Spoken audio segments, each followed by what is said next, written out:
E a mensagem de hoje, mensagem da nossa liturgia da palavra de hoje, não é uma mensagem difícil. Poderíamos resumi-la numa frase: Deus resiste aos soberbos e dá a sua graça aos humildes. Essa é a mensagem de hoje. Posso ir embora, terminou a homilia, creio em Deus Pai. Não é pelo problema da mensagem a pregação, é simples. O problema é a resistência que nós temos. Isso é impressionante, não é? Como nós somos resistentes a essa mensagem que nós acreditamos, que nós professamos, que nós somos capazes de transmitir aos outros. Mas quando ela chega ao coração e pede lugar, não encontra, porque o nosso coração se fecha.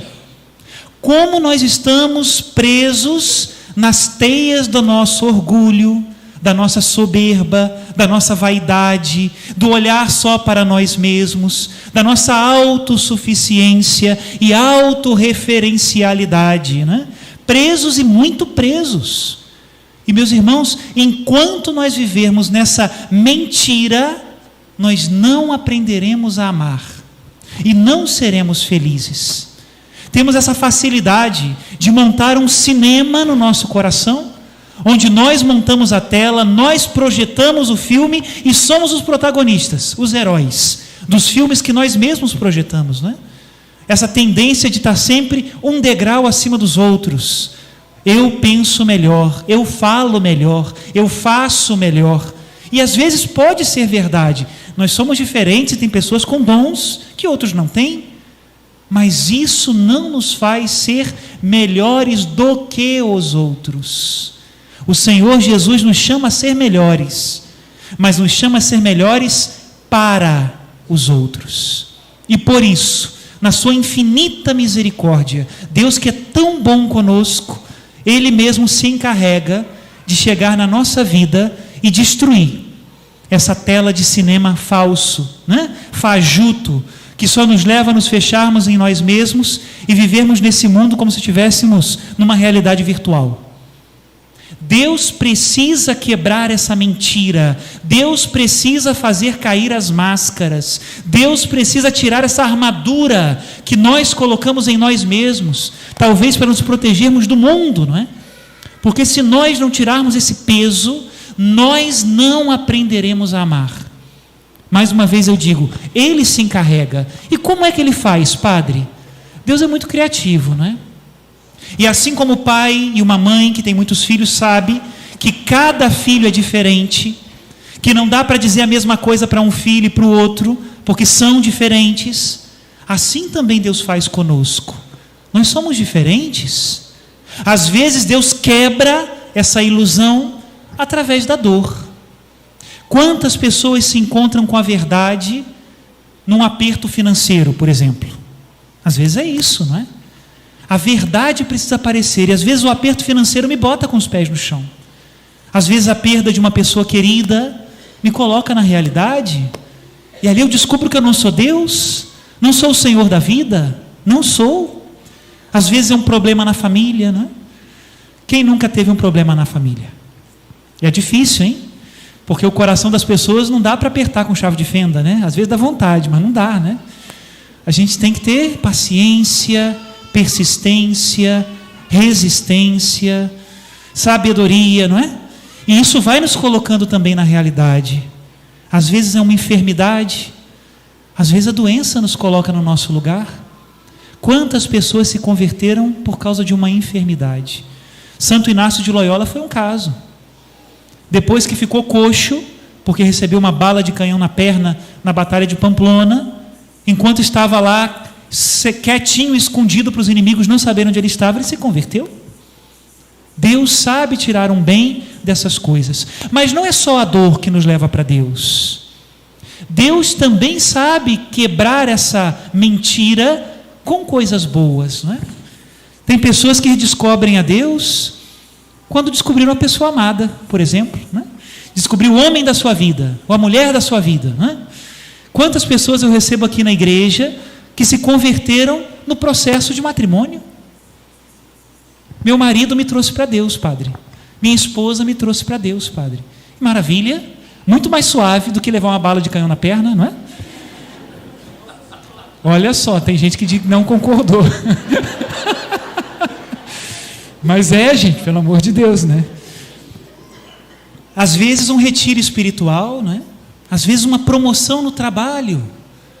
Graças a Deus, né? Padre, de repente veio a promoção e eu descobri que a minha vida precisa ser mais profunda, ter mais peso, né? A verdade precisa nos conquistar, meus irmãos, precisa. E essa armadura da mentira, onde nós nos protegemos de nós mesmos, de Deus, do mundo, do próximo, tem que cair, não é? Que bonita essa frase da primeira leitura do livro do Eclesiástico. A prece do humilde atravessa as nuvens. Enquanto não chegar, não terá repouso. E não descansará até que o Altíssimo intervenha. Se eu tivesse dom de compor músicas, eu acho que esse seria um bonito versículo, né? Para compor uma música. A prece do humilde atravessa as nuvens. Que maravilha, né? E nós que, infelizmente, estamos ainda enredados na nossa inveja, na nossa soberba, na nossa vaidade, na nossa autoproteção, não conseguimos chegar a Deus. E antes, não conseguimos também chegar no irmão, porque a humildade é isso. Enquanto essa armadura falsa constrói muros que nos separam das pessoas e de Deus, a verdade destrói os muros, porque, meus irmãos, nós somos muito parecidos. Não é à toa que nós somos semelhantes. Tudo aquilo que nos divide, tudo aquilo que dá essa falsa impressão de que nós somos melhores que os outros, é mentira. Somos muito parecidos. Temos ideias diferentes, dons diferentes, formações diferentes, mas somos parecidos. Quando nós estamos nessa ilusão, não é? Essa ilusão de que eu tenho a armadura brilhante e o outro não, Deus precisa rasgar o véu. E por isso na primeira leitura fala do pobre, do órfão, da viúva, fala de todos nós. Eu costumo contar uma história que me pareceu muito bonita, né? Papa Paulo VI, quando visitou a Terra Santa, se encontrou numa enrascada muito grande. São Paulo VI, né? Por quê? Porque ele tinha que falar para judeus, muçulmanos e cristãos em Belém de Judá. Uma terra que até hoje é um lugar de muito conflito, não é? Entre o país de Israel, o país da Palestina e por aí vai, né? E o Papa precisava levar uma palavra de Deus a essas pessoas que queriam escutá-lo. E eu pensava, como é que o Papa vai sair dessa ratoeira, né? E o Papa foi, graças a Deus, né, iluminado pelo Espírito Santo, quando ele falou, em Belém, diante de Deus, todos nós somos pequenos. Nenhum judeu pode discordar disso. Nenhum muçulmano pode discordar disso. E muito menos um cristão pode discordar disso. E é interessante que a Basílica de Belém, quem já teve oportunidade de ir, sabe do que eu estou dizendo, ela tem uma peculiaridade. É uma basílica grande, antiga, da época de Constantino e tal, mas ela tem uma peculiaridade porque a porta da Basílica de Belém é baixinha assim, ó. Só entra de cabeça erguida na Basílica de Belém as crianças, bem pequenas. Os adultos têm que abaixar a cabeça, porque lá em Belém Jesus nasceu, Deus se abaixou. E como é que nós não vamos nos abaixar? E é assim que nós andamos muitas vezes, com a cabeça erguida. E quando queremos entrar na presença de Deus, batemos com a cabeça no umbral da porta. Precisamos aprender isso. Como está errado e como é mentiroso, não é? Aqueles que se acham melhor do que os outros pela classe social. Que superficialidade. Ou então pela raça que nem existe, não é? Só existe uma raça, que é a raça dos filhos de Deus. Somos todos homens e mulheres filhos de Deus. Cor de pele, olho puxado, estatura, isso é o de menos. Somos a raça dos filhos de Deus. Que maldade, qualquer tipo de diferença de preconceito racial. Ou sobre o pecado, né? Como diz hoje o Evangelho, vocês viram a oração do fariseu? Ó Deus, eu te agradeço, porque não sou como os outros homens, ladrões, desonestos, adúlteros. Que oração que não chega a Deus, essa oração não chega a Deus. Será que se nós tivéssemos as mesmas oportunidades que aquele meu irmãozinho e aquela irmãzinha, que vivem às vezes num pecado público, será que se eu tivesse as mesmas oportunidades, eu não teria feito pior do que eles? Como nós nos sentimos melhores? Não dá. Isso é falsidade. Uma que está muito de moda agora, não é? Aqueles que se acham melhor do que os outros por causa do partido político que tem. Não, eu sou mais esclarecido. Não, eu sou mais entendido, não é? Não, eu sei de mais coisas. Sabe nada. Será que agora metade da humanidade é burra e a outra é inteligente? Que interessante, não é? Como nós construímos paredes entre nós.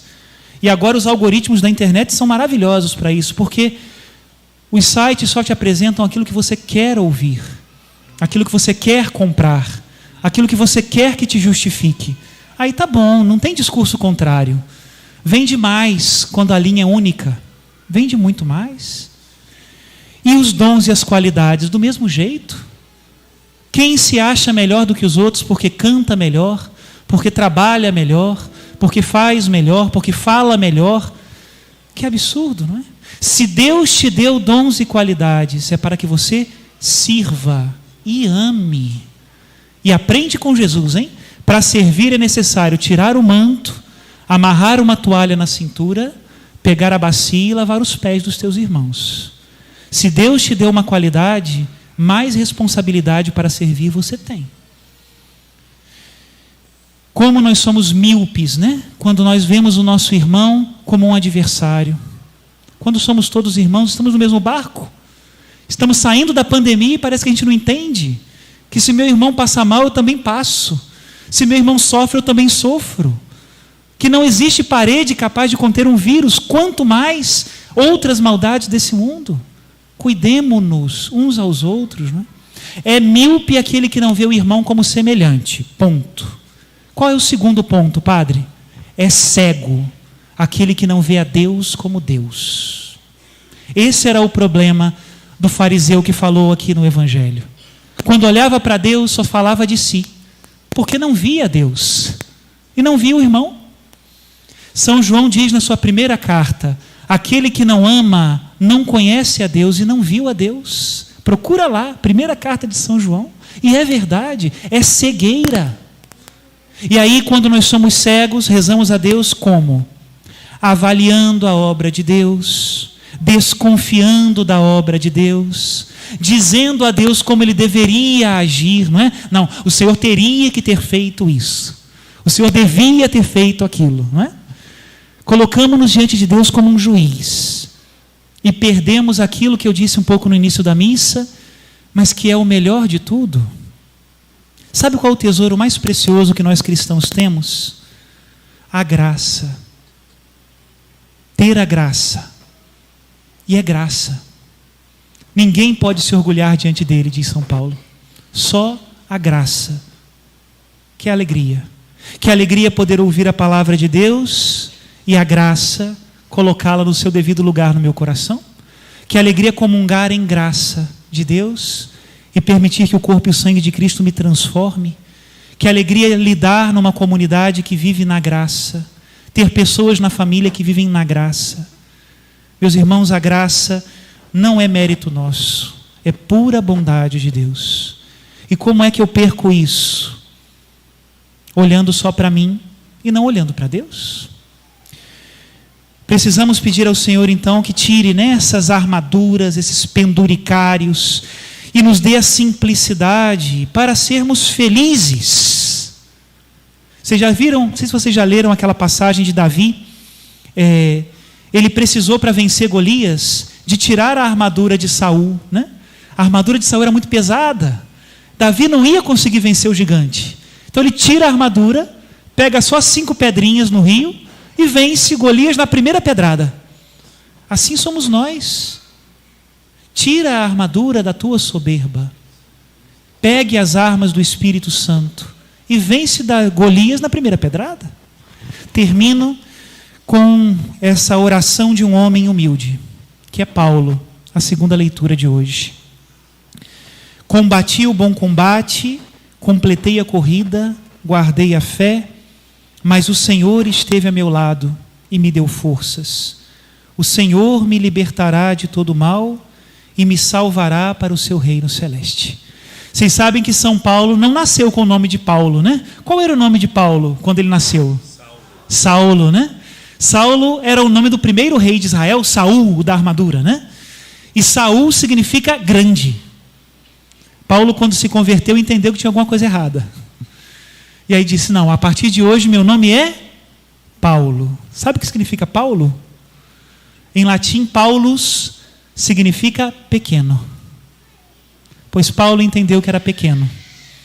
Combateu o bom combate, entregou a sua vida e era um homem transformado pela graça de Deus. Não conseguia guardar ressentimento, que Deus não lhes leve em conta, não é? E não queria coroa só para si. Ele diz, a coroa da justiça, não só para mim, mas para todos os que percorrerem esse mesmo caminho. Que o Senhor nos dê a graça de rasgar a tela da falsidade, que os nossos dons sejam colocados a serviço, onde nos chamem, não onde nós queremos, onde nos chamem. E aprendemos aí a ser felizes. Louvado seja nosso Senhor Jesus Cristo.